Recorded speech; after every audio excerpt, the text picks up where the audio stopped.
Hello नमस्ते राजन गिरी ब्लगमा स्वागत छ तपाईहरुलाई हैन। म चाहिँ 4 महिना पछि बुवालाई भेटेको हैन। बुवासँग के भन्नुहुँदो रहेछ बुवासँग म कुरा गर्छु ल। बढार्दै हुन्छ त खोइ म बढार्छु के हो बुवा खोइ म बढार्छु अब म सहयोग गर्नु पर्यो कामै गरेनन् भन्छन् गर्छ स्या तैले अब किन मैले काम गरेको छैन र तेरो अहिले झ्याम भइदिन्छु जते दसैँमा मासु ल्याउँछ खुवाउँछ भनेर भनेको त अहिले सुने कता र कता घुमेर डुलेर आएर चाहिँ अहिले यसो यहाँ जिस्काउँछस् मलाई अब जिस्का गरे अब चैते दसैँमा मासु बाउले ल्याउने कि छोराले ल्याउने हो मेरो उड्ने गरी दिन्छु नि अब छोराछोरीले ल्याउँछन् खुवाउँछन् भनेको त छैन हौ छैन यहाँ खरेटो बढाएर बस्नुपर्छ अनि म बढार्छु भन्दा दिनुहुन्न त अनि के गर्नु त अनि एकछिन बढाएर कसले हुन्छ सधैँपछि बढाउनुपर्छ गाई बस्तीको चाकर गरेर गरिहाल्छु नि म गरिहाल्छु नि मैले नगरेको छ र अब घाँस हाल्नुपर्छ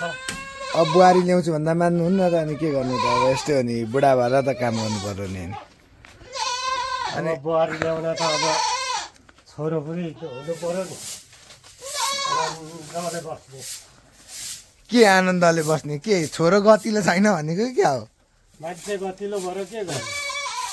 सबै कुरो यताउता गाउँ आमालाई काम सघाउने पो गतिलो छोरो हुन्छ अनि म कामै सघाउँदिनँ तपाईँलाई खोइ त काम अनि म बढार्छु भन्दा पर्दैन भन्नुहुन्छ त अनि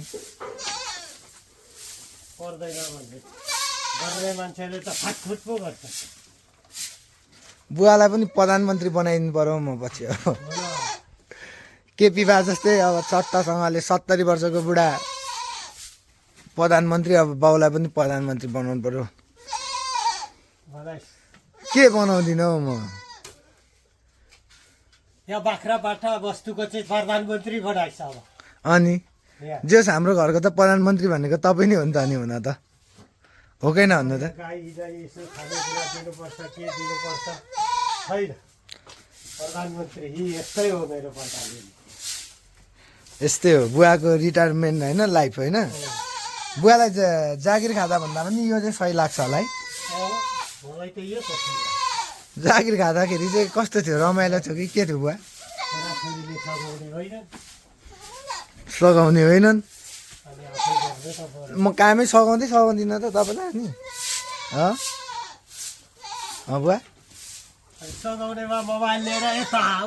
यताउता कुदिदिन्छ अनि यताउता लिएर अनि के भयो त अनि मोबाइल लिएर अनि मान्छेले ठ्याक्कै गर्छ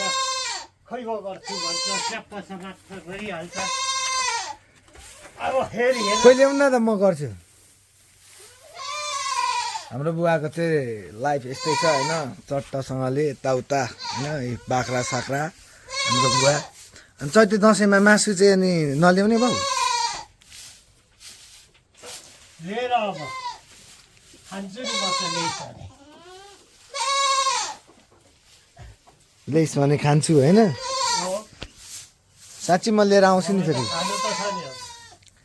अब के छ बुढो भइगयो खानु बस्नु अनि तपाईँलाई मसँग चाहिँ रिस चाहिँ केमा उठ्छ धेर जस्तो भन्नु त राई भयो पक्कै दिन्छु है किन रिस चाहिँ तपाईँलाई केमा उठ्ने मसँग चाहिँ सबै थोक उठ्छ के भएर चाहिँ म कि केमा चाहिँ रिस उठेको ल मजाले भन्नु त ल मसँग रिसाउनु चाहिँ कारण के हो तपाईँ छोरो भएर धेरै छोरो अब ठुलो भयो भनेर रिसाएको ए ठुलो भएपछि चाहिँ रिसाउनु छोरो ठुलो भयो भने चाहिँ रिसाउनु सानो हुन्जेली काटा छ ठुलो भएपछि काटा छ भनेको त्यही हो मैले अब के खान्छ अहिले ल्याइदिँदा भइगयो नि त अनि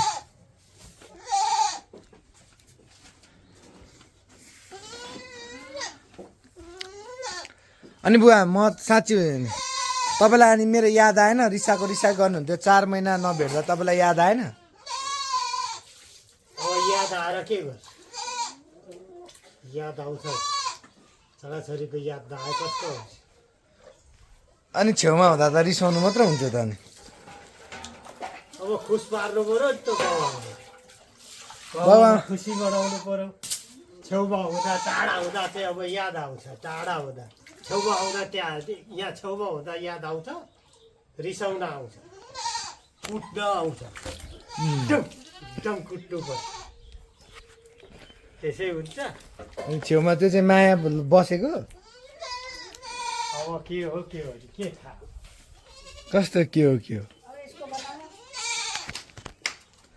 माया हुन्छ यहाँ हाम्रो मम्मी चाहिँ मम्मीको छोरी दुध खुवाउँदै हुन्छ उहाँ कसरी खान्छ ऊ त्यहाँ हेरौँ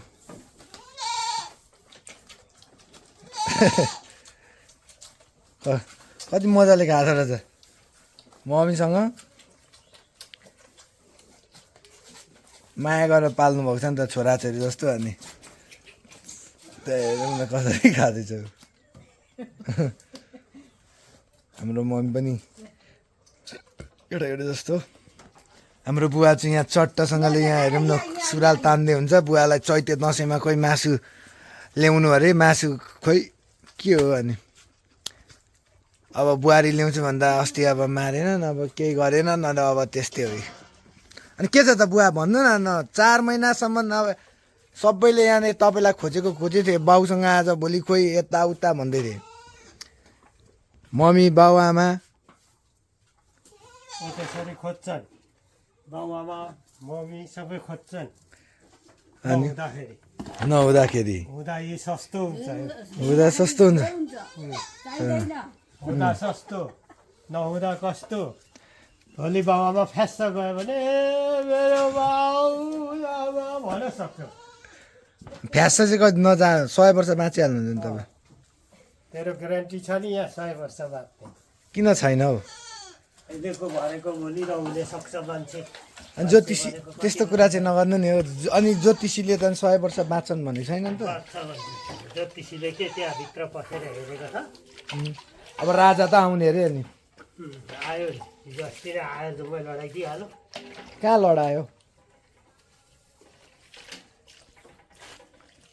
कहाँ चाहिँ राजा ल्याउने भनेर ज्योतिषीले त अब यो फागुनमा त आउँछन् भन्दैछ नि त अब आयो भने हेर्नु आगो त अब आगोको त होला अहिलेको त गइसक्यो फागुनमा ल्याउने भन्दै थियो अब अहिले फेरि वैशाखमा सरो अर्को साल आइसक्यो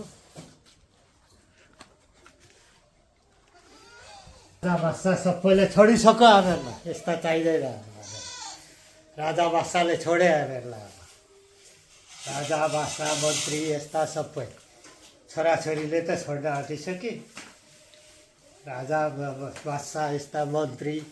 यस्ता यी हरेकका यी चुनाव लड्ने हरेक लड्ने यी छोडिसके हामीहरूलाई अब घर रुङ्ने हो कहिलेसम्म यो घरले बस भन्छ सुत्दै जान्छ गयो घरबाट बाहिर सक्यो तपाईँ राजावादी कि तपाईँ राजावादी हो केही कि वादी होइन मेरो घरवादी हो वस्तुभाववादी हो केही वादी होइन म कुनै मलाई घरमा गर्ने हो सुती खेती गरेर खाने हो आफ्नो जे छ दुःख सुख गर्ने हो दुःख सुख गरी खाने हो राजावादी पनि चाहिएको छैन छोरावादी पनि चाहिएको छैन कोही चाहिएको छैन गणतन्त्र पनि चाहिएको छैन होइन गणतन्त्र पनि चाहिएन देखिसक्यो गणतन्त्र गणतन्त्र देखिसक्यो लुटतन्त्र भयो सबै लुटतन्त्र भयो भन्नुभएको होइन अब तपाईँलाई मन्त्रीमा भन्दा चाहिँ के चाहिन्छ अब प्रत्यक्ष निर्वाचन गर्नुपर्छ भनेको होइन प्रधानमन्त्रीको अब भन्दा हामीले भने जस्तो हुन्छ त जनताले भनेको नमान्ने चाहिँ कस्तो हुन्छ नि त नेताहरू खोइ भने त अब गणतन्त्र ल्याएर जनता सबै राम्रो बनाउँछौँ भने खोइ बनाए बनाएनन् लुटतन्त्र मात्र ल्याएन भयो त्यो बुवालाई पनि रिस उठेको छ यसमा मलाई यो कुनै पनि गलत काम दिएको छैन राजातन्त्र पनि देखियो गणतन्त्र पनि देखियो पञ्चायती काल खाएर आएको मान्छे हो म पञ्चायतीमा बसिवरी आएको मान्छे कस्तो हुन्थ्यो त्यतिखेर चाहिँ बाउ कस्तो हुन्थ्यो बोल्न पाइँदैन थियो घुमडुल हरेक तमासा गर्न पाइँदैन थियो अनि अहिले केपी बाले पनि अनि सरकारको लागि त बोल्नै नदिने भयो त अनि गणतन्त्र त राम्रो नै हो राम्रो बनाउन मान्छे छैनन् बनाउने मान्छे छैन पढाउन त राम्रो हो नि, गणतन्त्र त अति राम्रो हो नि, मान्छेको जे भन्दा पनि बोल्न पाउँछन्, जनताहरूले मजाले भएको कुराहरू बोल्न पाउँछन्, राम्रो राम्रो कुराहरू ल्याउन पाउँछन्, सल्लाह गर्न पाउँछन्, धेरै कुराहरू हुन्छन्। तर लुटतन्त्र चलो होइन। तपाईँलाई रिस चाहिँ कोसँग उठ्छ धेरै जस्तो भन्नु त? जनतासँग उठ्छ कि सरकारसँग उठ्छ भन्नु त? मलाई कसैसँग रिस भन्ने कसैसँग छैन, रिस भनेको कुनै छैन। मलाई सबै हाँस्नु मात्रै छ, हाँस्नु डुल्नु खेल्नु मात्रै छ, मलाई केही छैन। हाँस्नु खेल्नु डुल्नु मलाई त्यति हो, रिस मलाई कसैको छैन। देशको लागि अब देश सक्यो भन्ने नै हो त। अब देश पनि मलाई चाहिएको छैन। अब देश चाहिँ किन नचाहिएको? देश त आफ्नो देश त छ नि, चाहिएको छ नि,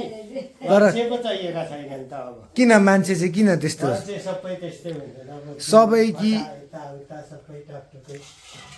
टाका के गर्ने, हरेक गर्ने, लडाइँ गर्ने, झगडा गर्ने, आगो लाउने हरेक निस्केका छन्। अनि अब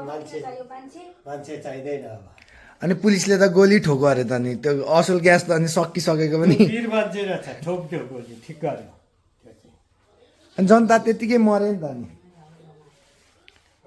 त्यो ठिक गर्यो।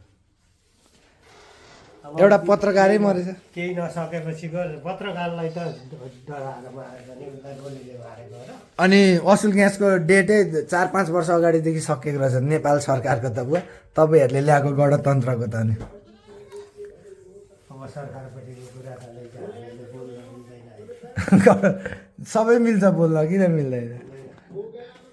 हेलो होइन, हाम्रो बुवालाई चाहिँ अब त्यस्तै हो। बुवासँग 4 महिना पछि भेटेको यत्तिकै कुरा भयो होइन। आज बुवासँग यसो भिडियो बनाइदिएको बोल्दै हुन्थ्यो होइन। हस्, नमस्ते होइन। सबैले लाइक गरिदिनु, कमेन्ट गरिदिनु होला। धन्यवाद।